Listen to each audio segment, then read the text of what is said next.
for next year, I need to figure out the Spanish phrase for "we sell vibes," because really, that I feel like that kind of almost summed it up, because we have something just going on that is you cannot quantify it, you can't put a finger on it. But I mean, everybody that came by was like, "Y'all just look like fun. This looks like just fun." Like, yes, that's what we do.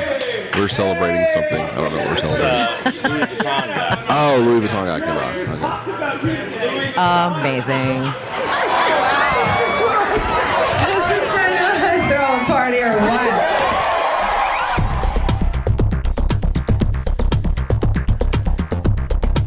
Hello, AV friends. Welcome to an episode of EDTech. So, of course, this looks like a little bit different than our typical episode because, this time of year we bring you a recording from the ISE show floor, and it's a bit loud and boisterous still because, in the HETMA booth, we tend to be a little crazy. And, of course, this is recorded right now during our happy hour on this closing Friday. But so with me today, I have Troy Powers from Northwestern University. Hi, how's it going? Troy Powers, Northwestern University, also the vice chair at HETMA. Thanks for having me. Thank you. And also BC Hatchett.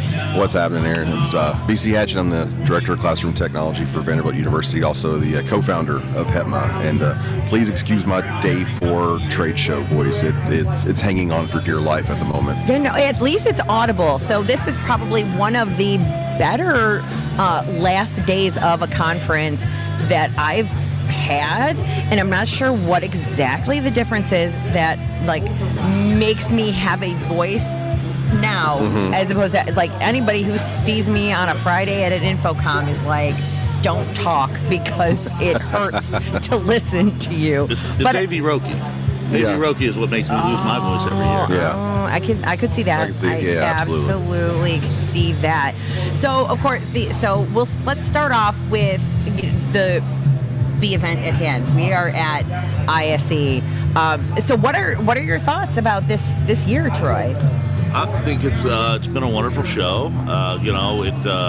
It all kind of came together last minute. We had the other booth at the EDTech Congress all set up, and then just kind of the last month or so, we decided, hey, let's buy a booth spot and have another booth. That sounded crazy. No, us do something crazy? Us do something near never. Yeah. So, but it really went well. We had a big contingent. I mean, this is one of those things where. I was saying with Joe earlier, this is a big risk for us. This is a big investment, and we have limited resources. So to come out here is a big risk, and I think based on everything that's happened, I think it was a big success. So. Yeah, I would agree. I think we kind of didn't know what we were getting into. I know we've sent people out here for a few years now just to kind of get the lay of the land and kind of see where HETMA could work. In the ISE space and in the EMEA space, but I think that this was a complete top to bottom success this week. We found that there is a hunger for this type of organization in other countries, so we're looking forward to building that out and see where we can take it. Absolutely. So, and part of the reason why this week has been a little hectic for HETMA having two separate booths is because of the EDTech Congress. What were your thoughts about us being an end user organization at a show like that? It's a pedagogy-based show, similar to EDUCAUSE. I think it's always been that. Unlike EDUCAUSE, where you did have a lot of Pro AV at one point, it's always been that pedagogical, learning-based design type show. It didn't really have a lot of room for Pro AV. I think the only vendor there for Pro AV was Epson. Yeah. Yep. They had a big booth, a large presence, and that's great. But that's not the kind of show that we're used to. That said, man, they were so receptive, that it seems like a big win there. Yeah, same. It was one of the questions that I kept getting asked was, "What are you selling? Like, what are you? We don't sell anything. We're here for community."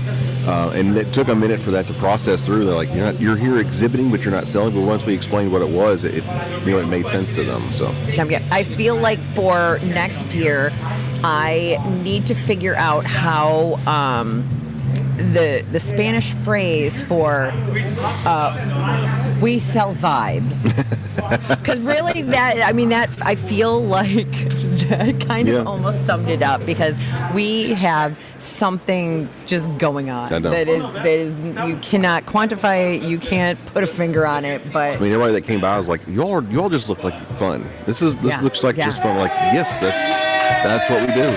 We're celebrating something. I don't know what we're celebrating. It's Louis Vuitton guy. Oh, Louis Vuitton guy came out. Okay. amazing. But yeah, of course, we're a squirrel. But we, I know I had a point that I was going to get to, and it'll come to me eventually. I wonder if he gets good family discounts. Those luxury brands, they have very specific rules about like how they get discounts and stuff like that. Sorry, that thought popped in my head. Sorry, squirrel. He joined HETMA, if I'm not mistaken. Amazing. I believe he did. Yeah. I love that. So. And that's the thing. HETMA is for everybody. That's right. HETMA's for the children. HETMA's for the children. All right, that's going on a sticker. That should. That's a pin. That's a pin. It's definitely something. Yes. But being at the EDTech Congress, it was a little different, because at least at ISE, it is considered an international show, and so a lot of times, basically, the accepted language is English. Like, it is kind of pretty much expected that everybody who is here is going to be speaking English. Whereas at the EDTech Congress, it is a very Spanish-based show. So the expectation is that you will be speaking Spanish. And so when I gave my little presentation about what HETMA is, I was like, I apologize, I will be speaking in English. And absolutely, some people stood up and walked away, but but for the most part, like, people did end up coming in and listening, so hopefully some things kind of resonated with people, or they understood what we were trying to accomplish there. But I think it's going to be, obviously right now we won't know until we get home and we kind of look at the numbers and look at the badge scans and see what exactly, how, the ROI on this, like how big it is. Like, we absolutely, it was worth it. Everything we've done here, absolutely 100% worth it. Like, but we won't really know in certain aspects. But because we had two separate booths and we kind of split our time in two different directions, that allowed for, like, so we look at our ISE badge scan numbers and stuff like that, and we're like, oh, that's we did good. But then when you think about, we are adding on the EDTech Congress numbers, and we more than doubled the number of badge scans we did last year here at ISE. Absolutely. So that in and of itself is, like, I think it speaks volumes to the organization and what we're trying to do. And I am super excited to see, like, when we get back and we send out the communication and things like that, and really get things going, how it's going to all shake out, and how much the community is going to kind of like have this little vibrant uptick. Absolutely. All right, so it's not, it wouldn't be a EdTech episode without discussing it in an article. And typically at an ISE show, that we just talk about the tech and we talk about what we saw here and stuff. But this time around is a little bit unique, because right before we came out here, there was an article, AV Magazine on avinteractive.com. Are educational institutions wasting their money on AV? And this article was also discussed on AV Week. and created a little bit of a stir. A lot of us, when we saw this, there were emotions that were had, Yeah. and and I was like, oh, I'm not missing out on this opportunity, because I figured if I was doing this episode, it would potentially get missed, because by the time we record the next EdTech episode, this would be old news, right, and we'd be on to the next thing. So I was like, we needed to take this opportunity to have a little chat about what this gentleman had to say about AV in education. So, all right. So, Troy, I know you definitely had opinions. Yeah, so we decided to kind of respond to it too, and that's that's where a lot of my opinions come out. And I think I encourage everyone to read it through AVNation. But really, I mean, frankly, I couldn't just disagree more with what this guy says. Everything he laid out is just wrong. There's no other way to put it. Right, like it was kind of one of those things that like when was the last time he stood in an actual university or college? And I mean, it may be in the region that he supports or whatnot. I mean, maybe it's a different story, and maybe those schools, that is why HETMA exists. Like, they could use our help in like getting them to like a better standard. But yeah, it's like what? Yeah, I mean, to me, if I'm an integrator and I come across a bunch of education people who are having those problems, I don't write about it. Yeah. I work with them to fix the problem. I mean, it was one of the most patronizing things I think I've read in a really long time. It took me back to when I was first really getting started in higher ed AV, and I had an integrator basically come say, do you all even really know what you're doing? And we're like, yes, we do. He's like, are you sure you, like, it was just very talked down to, which was insulting, considering the fact I know the number of hours and the amount of training and the amount of effort that my team and other teams put into making sure that we have responsibly built spaces. That it just, my jaw hit the floor, and when I was able to finally pick it back up, I was like, what year did this come out at? Yeah. So I'm part of me wonders if this article is, I mean, he does call out universities, but in some of these things may be true more at the like K-12 region, and some of the factors that he points out is limited technical knowledge at the decision-making level. And so maybe for some schools, the decision-making level is higher than maybe where we sit.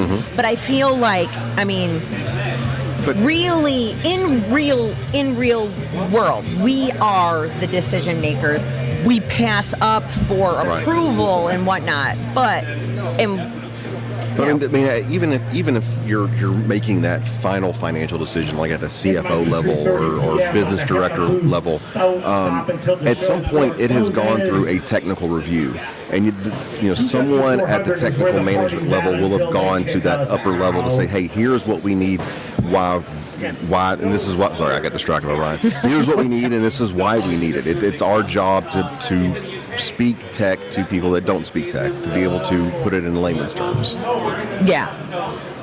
Well, in the use it or lose it funding pressure, I feel like we're not buying unnecessary things because we're afraid of losing it. Well, I mean, even if there is a use it or lose it situation, I've got 10 plans in my back pocket where if I get an unexpected sudden rush of money, I know that I've got X, Y, and Z that I need to address. I can't get it this budget cycle, but I do actually have some extra money. I can't address it. It's not like I'm going, oh crap, I need to spend $50,000. Let me just jump on CDW and see what I can buy.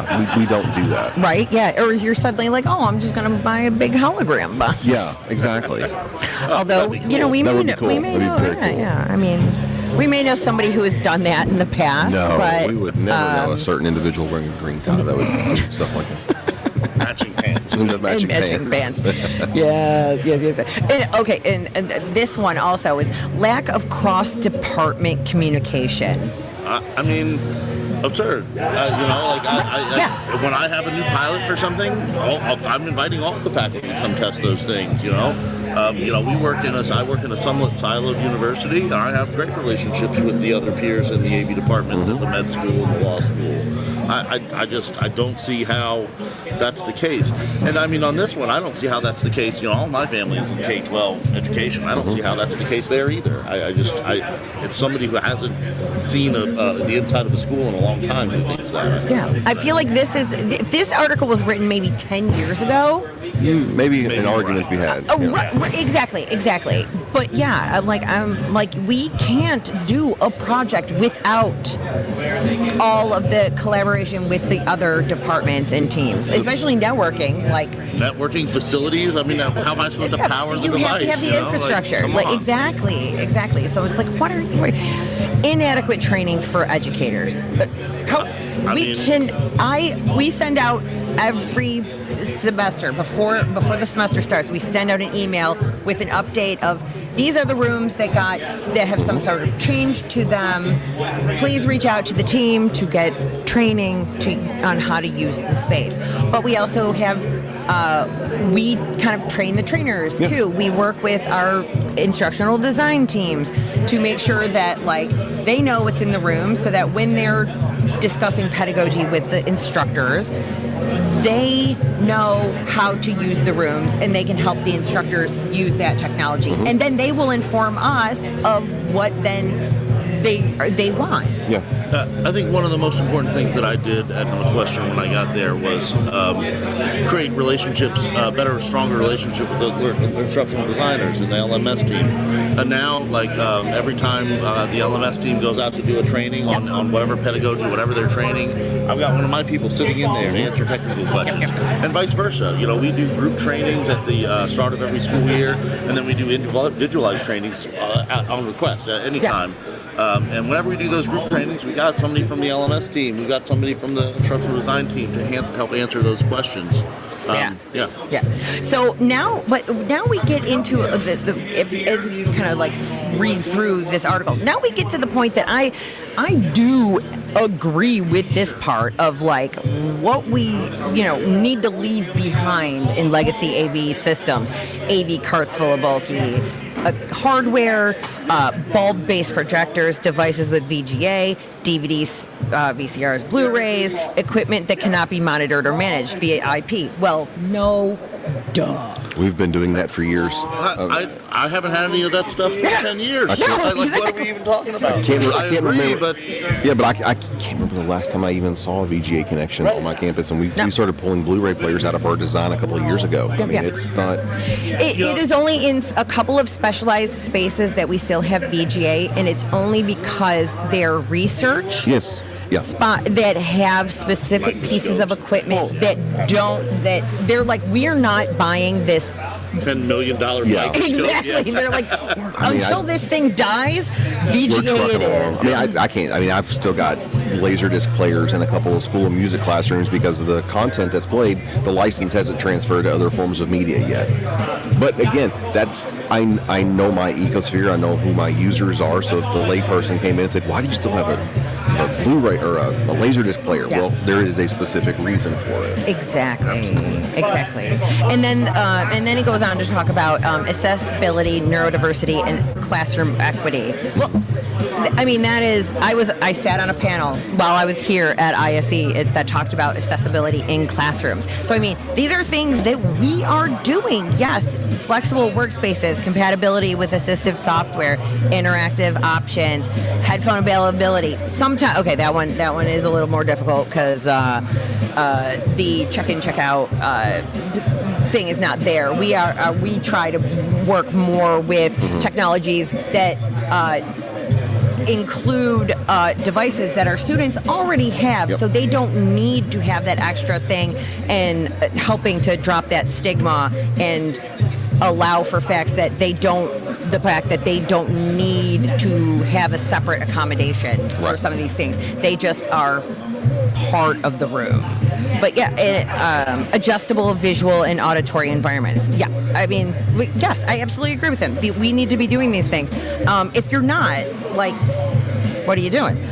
But it's so there, yeah. So some of the things that he talks about, it's blind spots. We're already talking about AI on our campuses. We're already dealing with data security, infrastructure strains. Yeah.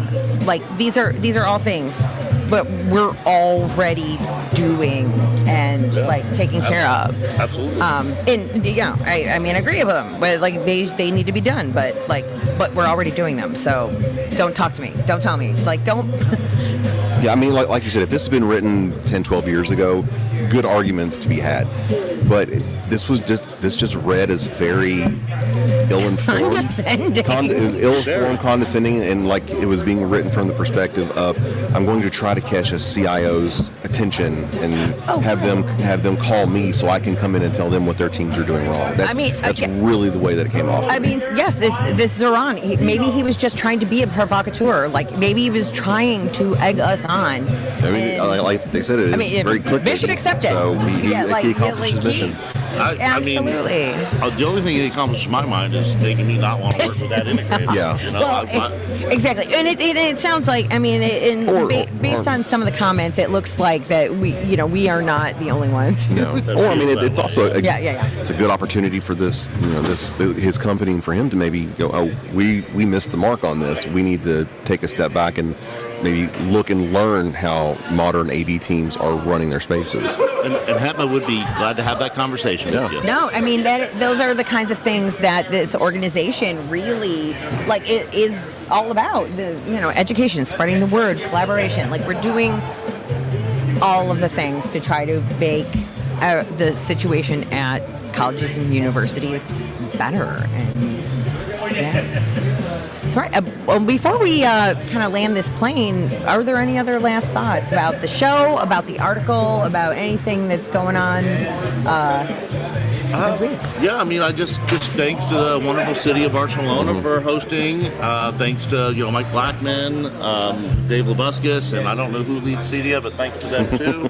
For putting the show on, and just we look forward to coming back next year and meeting so many more of the wonderful folks in EMEA. Yeah.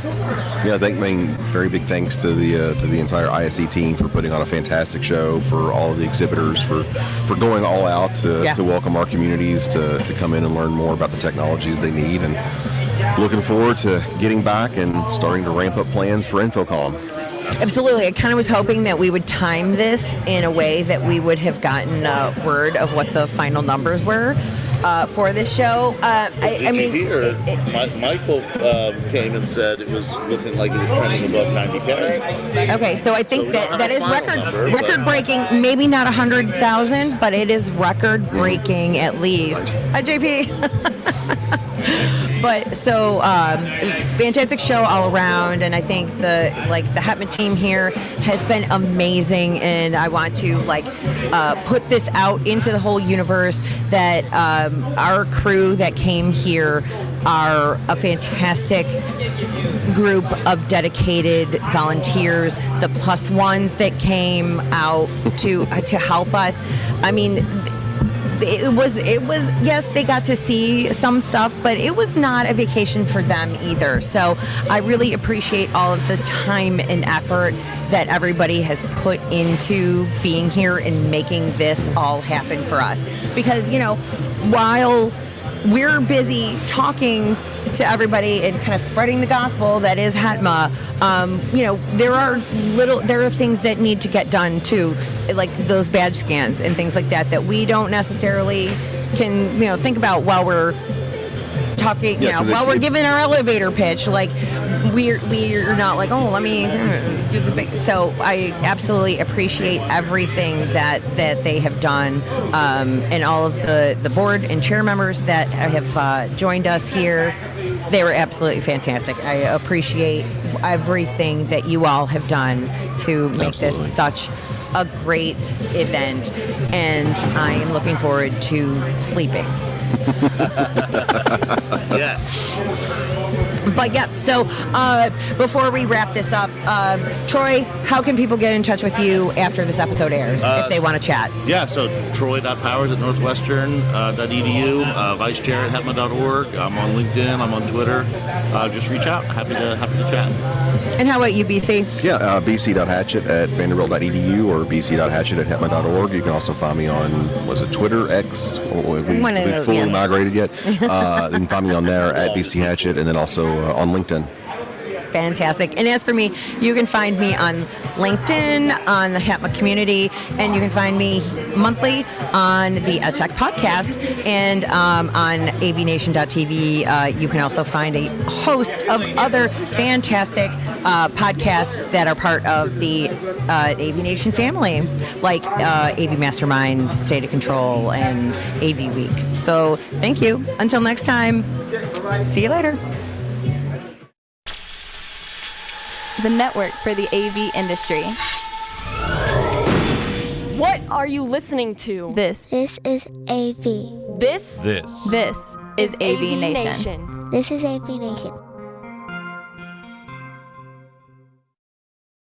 Hi, this is Jennifer Goodyear and Erica Carroll from the Women in AV podcast, where we are encouraged by the incredible stories of women in AV. Listen in on fun, empowering conversations as we chat with inspiring women, breaking barriers and creating their own path in the industry. Check out Women in AV on avnation.tv or wherever you get your podcasts.